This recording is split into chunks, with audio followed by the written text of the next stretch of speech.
Hi friends, miracle stock ట్రేడర్స్కి స్వాగతం. So ఈ video నేను అర్ధాంతరంగా చేస్తున్నాను కదా. సో 1:36 అయింది నేను వీడియో రికార్డ్ చేస్తున్నప్పుడు. మార్కెట్ క్లోజ్ అవ్వడానికి 2 అవర్స్ ఉంది. హెడ్డింగ్ ఏమో ఒకటి పెట్టాను, పతనం దిశగా అని.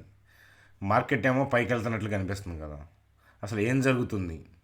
సో నాకే ఛాలెంజింగ్గా అనిపించింది ఈరోజు మార్కెట్ యొక్క మూవ్. సో అయితే లెర్నింగ్లో భాగంగా నేనేమనుకుంటున్నాను, అలాగే మీకేమనిపిస్తుంది, అది మనం రెండు కూడా తెలుసుకుందాం. అలాగే మీ అభిప్రాయాల్ని వీడియో చూసిన తర్వాత ఖచ్చితంగా ఏంటంటే మార్కెట్ మీద నిఫ్టీ అనాలిసిస్ నేను చెప్పిన తర్వాత మీ అభిప్రాయాలని తెలియజేయండి. ఎందుకనంటే రేపు అంటే అప్కమింగ్ మూవ్స్ మనకు ఎప్పుడు తెలియదు కదా. కానీ మనం ముందుగా మనమేమనుకుంటున్నాం, తర్వాత ఏం జరిగింది మనం రెక్టిఫై చేసుకోవచ్చు. ట్రేడ్ చేయమంటలేదు, కానీ మన వ్యూ ఏంటి అనేది. ఇప్పుడు ఇట్లా అంబిగ్యూటీ ఉన్నప్పుడు మనం ట్రేడ్ చేయకూడదు. కానీ సో మనం ఏమనుకుంటున్నాము, ఎటు పోతుందని మనం అనుకుంటున్నాము, మార్కెట్ నిజంగానే అటు పోతుందా లేదా మనని అంటే మార్కెట్ మాయాజలంలో మనని ముంచేస్తుందా, అసలు ఏం జరుగుతుంది అనేది ఈ వీడియోలో చూద్దాం. చూడండి, హిండన్బర్గ్ రీసెర్చ్, అదానీ, సెబీ, ఈ పదాలు విని ఉంటారు సోషల్ మీడియాలో, తెలుగు న్యూస్ ఛానల్స్లో, అంటే నార్మల్ పొలిటికల్ న్యూస్ ఛానల్స్ ఉంటాయి కదా, వాటిల్లో కూడా కనిపిస్తుంది ఇది హిండన్బర్గ్ రీసెర్చ్ మళ్ళీ కామెంట్స్ అని. అయితే మరి ఈ అప్డేట్ వల్ల మార్కెట్కి నిజంగా డ్యామేజ్ అవుతుందా అని అంటే, సో మనం ఈరోజు మార్కెట్ చూస్తే కనుక అది పెద్దగా ఎఫెక్ట్ చేయలేదు, మళ్ళీ మార్కెట్ రికవర్ అయిందనే విషయం తెలుస్తుంది. కానీ మరి ఫర్దర్గా చార్ట్ ఏంటి, ఇప్పుడు నేను 1:30కి చేస్తున్నాను, 2:30 తర్వాత ఏం జరగబోతుంది అనేది చూద్దాం. అలాగే భారత్ డైనమిక్స్కి సంబంధించిన Q1 అప్డేటు. సో చాలా ఘోరంగా స్టాక్ పడింది. సో లోయర్ లెవెల్ నుంచి రికవర్ కూడా అవుతుంది. మరి ఆ స్టాక్ యొక్క పరిస్థితి ఏంటో చూద్దాం. So Adani ports, Adani renewables charts ఏం చెప్తున్నాయి, సో ఈ ఇష్యూ వల్ల ఆ చార్ట్స్కి మనం అనాలిసిస్ చేసుకోవాలి. సో హెచ్డిఎఫ్సి బ్యాంక్ అయితే కనుక గజబలం. అసలు ఈ మార్కెట్ యాంబిగ్యూటీకి కారణం ఏంటి అని అంటే హెచ్డిఎఫ్సి బ్యాంక్ అని చెప్తాను. అదానీ పోర్ట్స్ అనుకుంటారు కానీ హెచ్డిఎఫ్సి బ్యాంకే మన కన్ఫ్యూజన్కి కారణం, ఎలాగో చెప్తాను. సో రిలయన్స్ చార్ట్ ఏం చెప్తుంది, టీసీఎస్ చార్ట్ కూడా చూద్దాం. సో నిఫ్టీ, బ్యాంక్ నిఫ్టీ చార్ట్స్తో సింపుల్గా వీడియోని ఎండ్ చేస్తాను. చూడండి ఫ్రెండ్స్, వీడియోలోకి వెళ్ళే ముందు మన ఛానల్ వీడియోని లైక్ చేయడం అనేది మన జన్మ హక్కు, కాబట్టి వీడియోని లైక్ చేద్దాం. కొత్తగా వాచ్ చేస్తున్న వాళ్ళకి మన ఛానల్ని నేను సబ్స్క్రైబ్ చేయమని నేను చెప్పను. 3-4 వీడియోస్ కనుక మీరు వెనక్కి వెళ్ళి చూసినా, అప్కమింగ్ వీడియోస్ చూసినా ఆటోమేటిక్గా నచ్చి సబ్స్క్రైబ్ చేస్తారని చెప్తాను. చూడండి ఫ్రెండ్స్, ఒక 2-3 లైన్స్లో ఫినిష్ చేస్తాను హిండన్బర్గ్ రీసెర్చ్. సో ఇది ఎందుకనంటే ఆల్రెడీ మీరు విని ఉంటారు సోషల్ మీడియాస్లో. సో హిండన్బర్గ్ వాళ్ళు మళ్ళీ కామెంట్ చేశారు. సో అంటే అదానీ గ్రూప్ని సేవ్ చేసింది సెబీ అని చెప్పి పెద్ద కామెంటే చేశారు. సో ఇండియా మొత్తాన్ని కామెంట్ చేసినట్లే కదా, సెబీ చైర్మన్ మీద కామెంట్ చేశారు, అలాగే వాళ్ళ హస్బెండ్ మీద కూడా కామెంట్ చేశారు. సో ఏంటంటే ఆఫ్షోర్ ఫండ్స్ ఈ అదానీ గ్రూప్లో వాళ్ళు కూడా పెట్టారనే పాయింట్ ఆఫ్ వ్యూలో చెప్పారు. అందుకని సో అదానీ గ్రూప్ మీద క్లీన్ చిట్ ఇవ్వడానికి కారణం కూడా సెబీ ఇన్వాల్వ్ అవ్వడం, అంటే సెబీ చైర్పర్సన్ ఇన్వాల్వ్ అవ్వడం అని చెప్పి పెద్ద కామెంట్స్ చేశారు. సో అయితే ఇదంతా కూడా మీరు విన్నారు. సో అలాగే సెబీ చైర్పర్సన్ కూడా రిప్లై ఇచ్చారు, బేస్లెస్ ఎలిగేషన్స్ అని చెప్పి, క్యారెక్టర్ అసాసినేట్ చేస్తున్నారు అని చెప్పి కామెంట్ చేశారు. సరే, ఈ రెండింటిని క్లబ్ చేసి మనం ఏది అబద్ధం నిజం అనేది కాదు మనకు కావాల్సింది, అసలు క్యాండిల్ ఏం చెప్తుంది అనేది ఇంపార్టెంట్. ఎందుకంటే సో అక్కడ ఏం జరుగుతుందని ఎంత తీగా మాట్లాడుకున్నా మార్కెట్ అనేది ఇంకోలాగా బిహేవ్ చేయొచ్చు, అర్థమవుతుంది. అందుకనే క్యాండిల్ అనేది కన్నతల్లి లాంటిది. సో కొన్నిసార్లు మనకు అర్థమవుతుంది, అర్థం కానప్పుడు వెయిట్ చేయాలి, ఆ విషయం అనేది గుర్తుపెట్టుకోండి. సో ఇష్యూ అయితే అదనమాట. సో ఒకసారి నేను నిఫ్టీ చార్ట్ అనాలిసిస్ చెప్తాను, సో ఏం జరుగుతుందో చూద్దాం, దాని తర్వాత రిమైనింగ్ థింగ్స్ చూద్దాం. చూడండి ఫ్రెండ్స్, అదానీ పోర్ట్స్కి సంబంధించి సో అదానీ గ్రూప్ మీద ఫస్ట్ టైం కామెంట్ చేసినప్పుడు ఎలా రియాక్ట్ అయిందో చూశారు. సో అంత రియాక్షన్ అయితే కనుక ఎప్పుడు ఆ తర్వాత అంతలా రియాక్షన్ అవ్వలేదు, ఎందుకంటే ఇష్యూ ఫస్ట్ టైం కాబట్టి.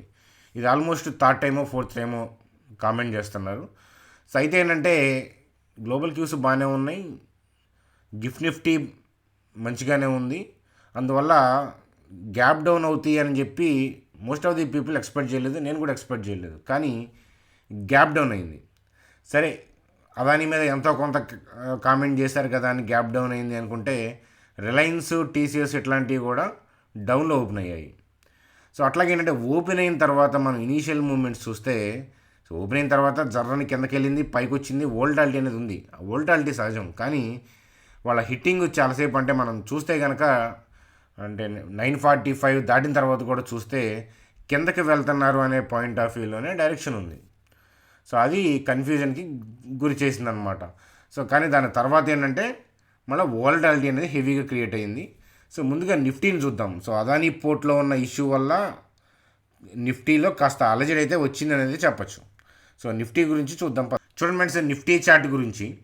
సో మనం ఆల్రెడీ ఏంటంటే గతంలో అయితే కనుక బోటం అయింది అలాగే పైకి వెళ్తుంది అనుకున్నాం. మనం అనుకున్నట్లే ట్రావెల్ కూడా చేసింది.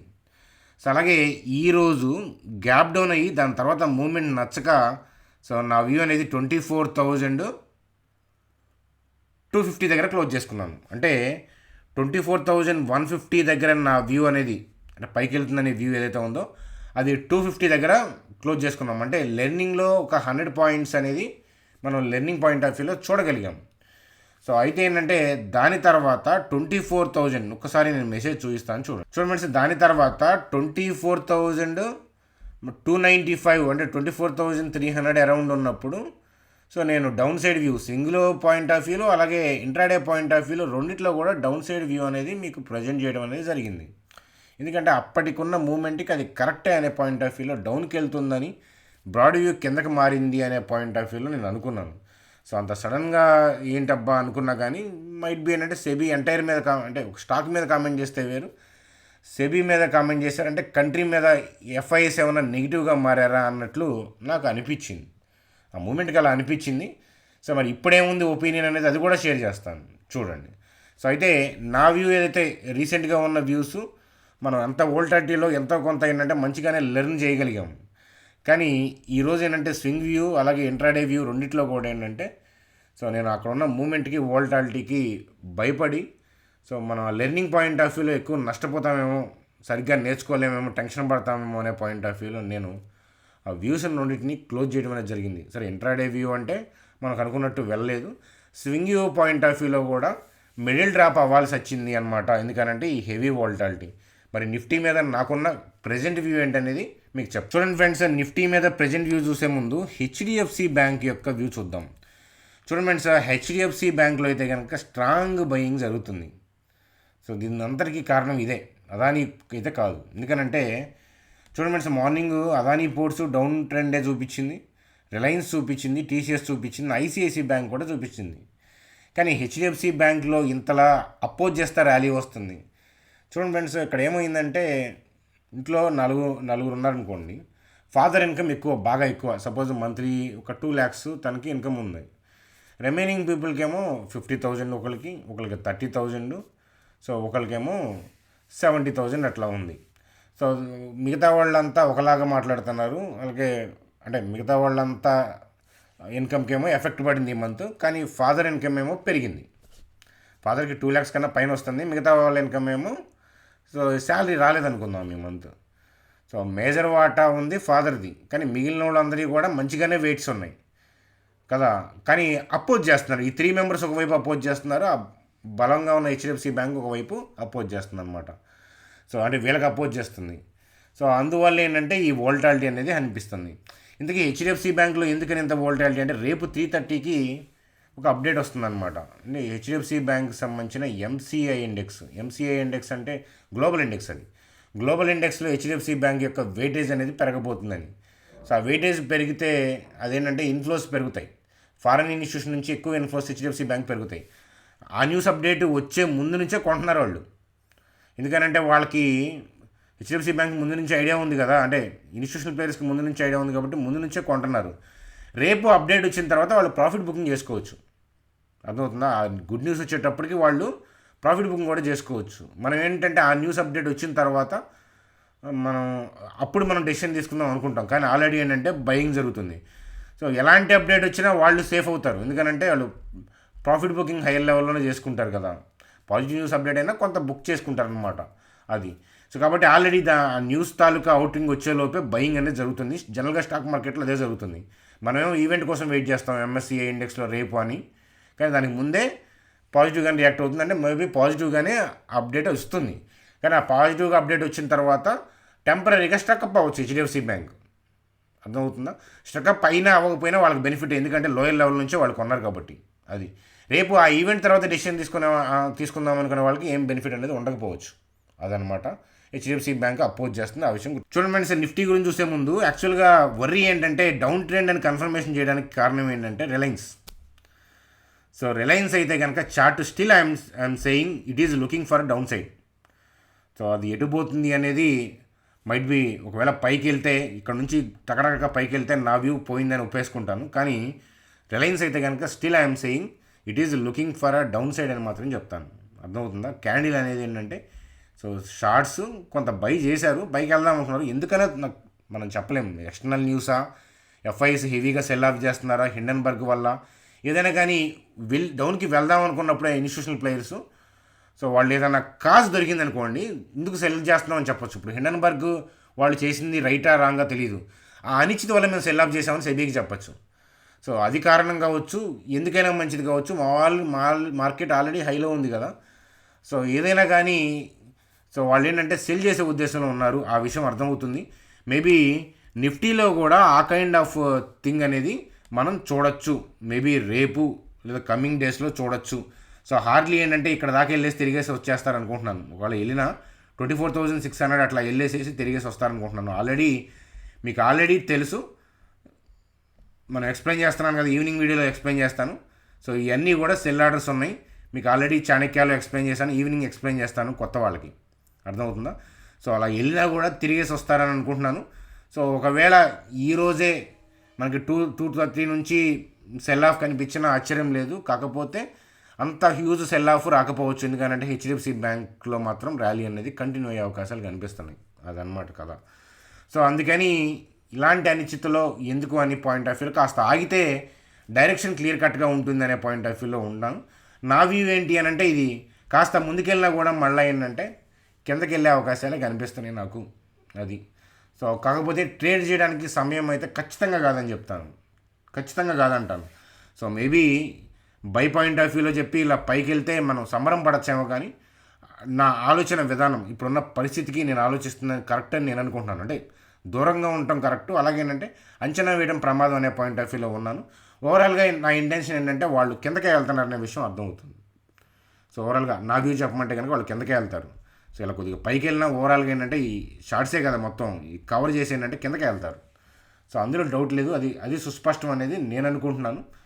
ట్రేడ్ పాయింట్ ఆఫ్ వ్యూలో వ్యూ కిందకి వెళ్ళట్లేదో చెప్పాను, యాంబిగ్యూటీ, ఇది ప్రమాదంగా ఉంది. సో ఒకవేళ రేపు హైయర్ లెవెల్ నుంచి వెళ్తుంటే మనం రేపు తీసుకుందాం, మన ఎవరు ఫోర్స్ చేయట్లేదు కదా, ఇవాళే ట్రేడ్ చేయమని చెప్పి ఫోర్స్ చేయట్లేదు కదా. అది రూల్ ఏం లేదు కదా, ప్రతిరోజు ట్రేడ్ తీసుకోవాలి, ప్రతిసారి మనం సింగిల్ తీసుకోవాలి, రూల్ ఏం లేదు.